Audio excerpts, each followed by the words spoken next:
As you'll find out when you come down here, every cosplay costume tells a story. Its popularity comes from more than just the costume. It's about creativity, community, and becoming the characters you love, as we mentioned earlier. Saru has spent years turning cosplay into stage art and winning hearts on the convention scene. Good morning. Hi, good morning. How are you? I am doing well. All right, Saru, yeah, I'm doing as well as I can with 2 cinnamon buns on the side of my head. Tell us about the costume that you have on right now. So I am currently wearing a costume. This is Agatha Harkness from WandaVision and Agatha All Along. This costume is completely made by myself. This took since February, so I've been working on this pretty consistently, wow, including learning about how to do all this embroidery. I made the So you did the embroidery as well? I did the embroidery. I even learned how to make stretchy pants for this. Oh, girlfriend, I need stretchy pants. I need to. It's so fun to make pants that actually fit you properly. Yeah. I love it. It's so much fun to learn how to make something new. Yeah. When did you start sewing? I started sewing, I was probably 8 or 9 when I started sewing. I got a book and one of those like little craft kits, and it was a little butterfly stuffed animal. And after I learned how to do that, I just delved into this book, and it taught me how to make little pockets and little squares. And I started from that and slowly made my way up through things.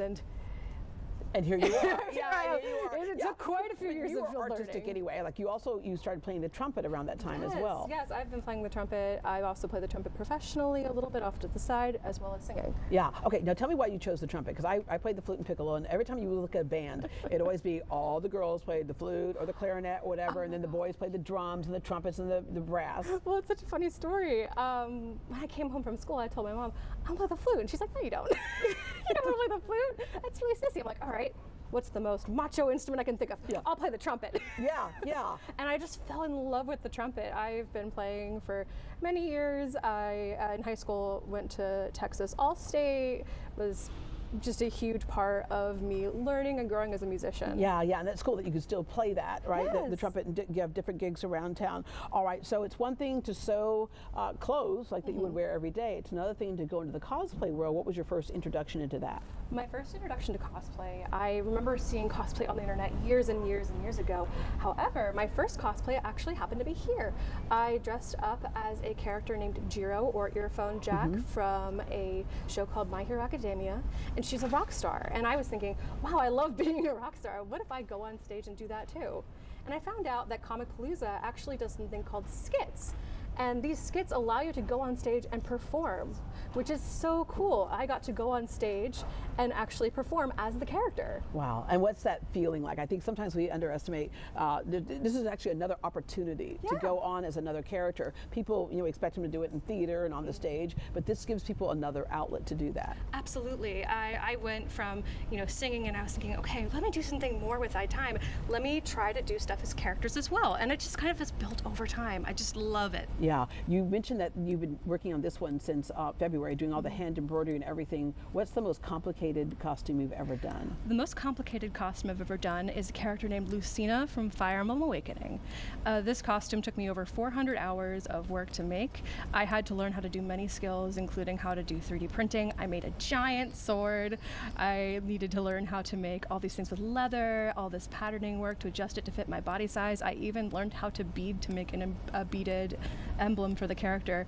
It's something that I am so proud of, and it's a character that's really important to me. Yeah. I'm looking at the audience back here, and a lot of people are nodding their heads because you all know what it takes to put that costume together, right? Yeah, it's something that it takes a lot of love and time and patience. Yeah. But over the period of time, it's not just the joy of learning how to make something, but it's the joy of bringing that character to life. Yeah, because there's something that we love as humans, to do a beginning, middle, and an end. Sometimes we try to rush that, but it's the process that's the part that you... it's the journey, absolutely. And the best thing about cosplay as well is when you're done, you have an awesome costume. Yeah, okay, you're the ones who just wipe everybody out at all the Halloween contests, right? All right. You are competing on Saturday. Yes, ma'am. All right, what category and what will you be doing? I will be competing in Journeyman Craftsmanship. Craftsmanship is usually broken up into different categories. Journeyman is kind of your middle of the road category, and I'll be competing in craftsmanship in this costume. Yeah, and so what are they looking at? Are they looking at things like you did that embroidery? They're looking at details in the costume, they're looking at cleanliness, some things of accuracy, how well it's put together, how well each of the different techniques have been executed. So it's a lot of different details that really go into deciding on what costumes they are looking to award. How big is your closet? I want to get off into your closet. So I actually have two closets. Two When I closets. first moved into my apartment, I said there's a second closet. I'm never going to need it. And slowly it just started filling with costumes and wigs and all this fun props and stuff. Your best advice for someone who's just getting started, because let's face it, we can buy everything online, but again, the joy is what you create that comes from your mind. I think just starting online is a great place to start. See what you like, see what you enjoy. Buy a costume online. If that strikes your fancy, maybe try zhuzhing it up a little bit. You have your Princess Leia.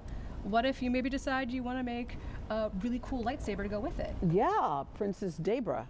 Absolutely. Yes, we can extend some things. Or I had my Chewbacca thing earlier. We were talking about exactly. It's just like building on things. maybe Dabaka. I can make it Dabaka, and it could have like some crystals right here or something like that. Yeah. Bedazzled. Bedazzled Dabaka. This is good. Saru, thank you very much. Thank you so much for having me. All right, you can follow Saru's cosplay adventures on Instagram at Saru_cosplays. Catch her on stage this Saturday as she competes in the Comicpalooza cosplay contest.